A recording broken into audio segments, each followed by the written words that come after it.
Hello hello friend hi. How to how to get job fresher, ये एक बहुत ही बड़ी समस्या है जो हमारे फ्रेशर भाई लोगों को अ, हमारे फ्रेशर भाई लोगों को सॉल्व प्रॉब्लम आ रही है। जैसा कि सभी सभी फ्रेशर लोग हैं जो इंजीनियर हैं पास आउट होते हैं वो अ, ये कन्फ्यूजन में रहते हैं। जैसे कि जॉब मांगने गए फिर उनको पता चला कि एक्सपीरियंस नहीं है। एक्सपीरियंस नहीं है तो उनको जॉब नहीं मिलता। और जब वो जॉब उनको जॉब ही नहीं है तो उनको एक्सपीरियंस ही नहीं एक्सपीरियंस कहाँ से मिलेगा। तो इस ट्रैप में वो आध आधी आधे जो फ्रेशर इंजीनियर हैं वही लोग फंसे हुए हैं कि हम लोग करें तो करें क्या। उनके पास गुड स्किल नहीं है, वो करना क्या चाहते हैं वो पता नहीं है। बहुत सारी चीज़ें होती हैं जिनको इंजीनियरिंग तो कर लेंगे लेकिन उनको पता भी नहीं है कि किस फील्ड में हम लोग आगे बढ़ें। जैसे कि मैं सिविल इंजीनियर हूँ तो मुझे मुझे ये पता होना चाहिए कि मैं स्ट्रक्चरल डिज़ाइन इंजीनियरिंग में आगे बढ़ सकता हूँ, साइट इंजीनियरिंग में आगे बढ़ सकता हूँ, इन्वायरमेंटल इंजीनियरिंग में आगे बढ़ सकता हूँ, मैं ट्रांसपोर्टेशन इंजीनियरिंग में आगे बढ़ सकता हूँ। इस टाइप की चीज़ें हमको बेसिकली पता होना चाहिए कि इस फील्ड में हमको हमको अपना स्किल को आगे बढ़ाना है। तभी हम उस फील्ड में आगे जाके हम चीज़ों को जॉब में जिस जॉब के बारे में उस जॉब को अचीव कर पाएंगे। तो सबसे पहले हमको क्या स्टेप लेने चाहिए, वो वो हम बहुत इम्पॉर्टेंट चीज़ है। पहला स्टेप तो ये होता है कि आपको जॉब चाहिए। तो सही पहली बात तो आपको एक स्मॉल सिटी में है तो उसको छोड़ के किसी अच्छे सिटी में शिफ्ट होने की कोशिश कीजिए। जैसे कि पुणे हो गया, दिल्ली हो गया, बेंगलोर हो गया। इन सिटी में अब जब जाएंगे यहाँ यहाँ का कल्चर ही जॉब रहता है। प्राइवेट जॉब प्राइवेट जॉब मिल पाना यहाँ बहुत इजी है। इस इंजीनियर को जॉब मिल पाना बहुत इजी है as compare to small small city, जहाँ आपको ना फर्म मिलेंगे ना ही आपको कंपनियाँ मिलेंगी। जब कंपनियाँ नहीं होंगी तो उनको आपको जॉब कहाँ से देंगी। सबसे पहले आप उस जगह जाइए जहाँ पास आपको जॉब मिल सकता है। तो मोस्ट प्रोबेबिलिटी ये है कि आप पुणे जाइए, दिल्ली जाइए। मुंबई तो एक बहुत ही महंगा सिटी है तो मैं तो आपको रिकमेंड ना करूँ कि वहाँ आप धक्के खाएं, ट्रेन के धक्के खाएं। तो अच्छे जगह में जाइए, किसी किसी वेल डेवलप्ड सिटी में जाइए। या फिर आपका जो स्टेट है उसकी जो राजधानी है अगर वो बहुत ही डेवलप है, जैसे हैदराबाद हो गया, नागपुर नागपुर भी मेरे ख्याल अच्छी सिटी है, हैदराबाद भी बहुत ही बेहतरीन सिटी है। तो इस टाइप के सिटी में जाएंगे तो आपको डेफिनेटली जॉब मिलेगा। और एक फ्रेशर के रूप में जो भी आपको सैलरी मिलती है उसमें ना फोकस करके आपको जॉब पे फोकस करना है। फिलहाल आप जॉब मिलिए, फिर जैसे ही एक्सपीरियंस मिलेगा आपको सैलरी हाइक ऑटोमेटिकली होना चालू हो जाएगा। तो और सेकेंड स्टेप क्या हो गया, make a good CV and apply naukri.com। Okay, जैसे कि आपको एक्सपीरियंस हो गया, 1 ईयर एक्सपीरियंस हो गया मान के चलिए, तो अपना एक सी पह, पहले सीवी बनाइए। फ्रेशर भी है तब भी ये कर सकते हैं और एक्सपीरियंस के बाद भी ये कर सकते हैं।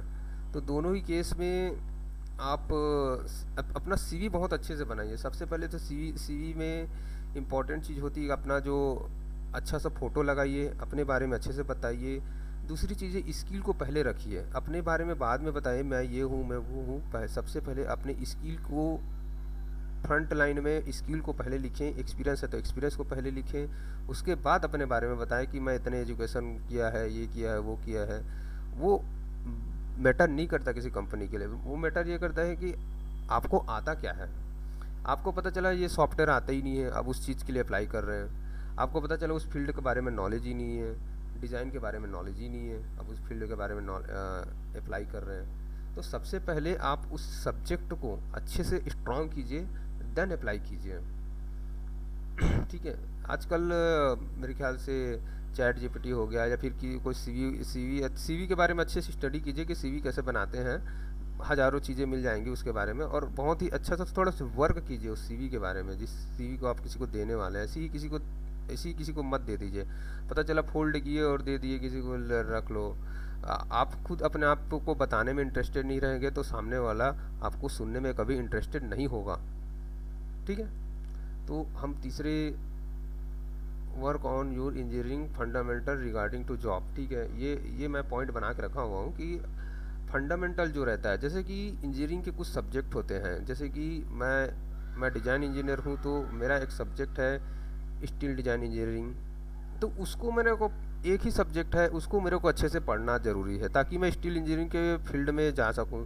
अगर मैं आरसीसी डिज़ाइन इंजीनियर हूं तो मुझे आरसीसी के बारे में अच्छे से पढ़ना ज़रूरी है। जो कोडिंग वाला है तो कोडिंग के बारे में कुछ ना कोई बुक बुक होगा। इलेक्ट्रिकल वाला होगा तो इलेक्ट्रिकल का ऐसा नहीं है कि सब चीज़ को पढ़ना होगा। इलेक्ट्रिकल का एक कोर सब्जेक्ट होगा, उसको अच्छे से पढ़ लेंगे तो आप डेफिनेटली बहुत आगे उस फील्ड में बहुत आगे बढ़ सकते हैं। आपको डेफिनेटली जॉब मिलने की संभावना बहुत ज़्यादा रहेंगी। इंजीनियरिंग स्किल में मैं आपको बोलना चाहूँगा कि आजकल जो भी काम होता है सॉफ्टवेयर रिलेटेड वर्क होता है। जैसे कि आपको एक्सेल ही नहीं आ रहा है तो आप बैठ के क्या करेंगे वहाँ, एक्सेल को बेहतर कीजिए।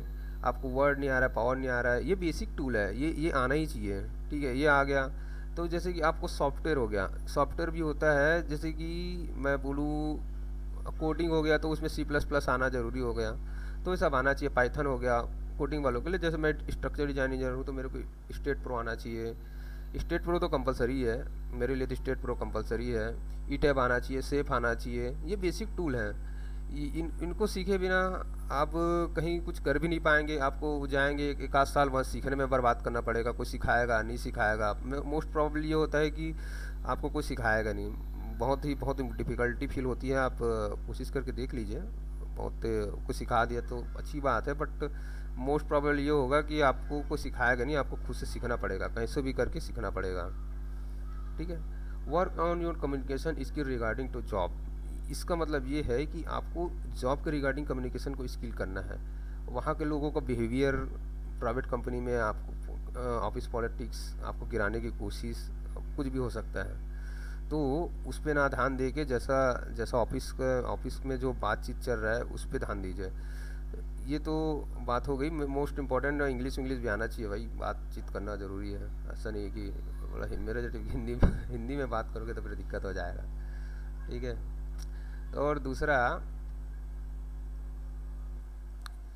If you want to become structure engineer तो देन, तो इस नंबर पे आप कांटेक्ट कर सकते हैं।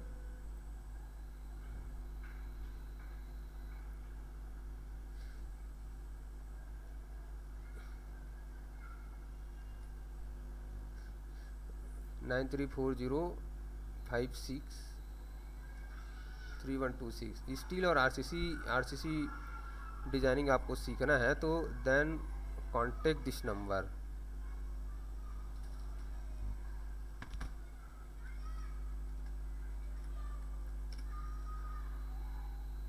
Steel and RCC.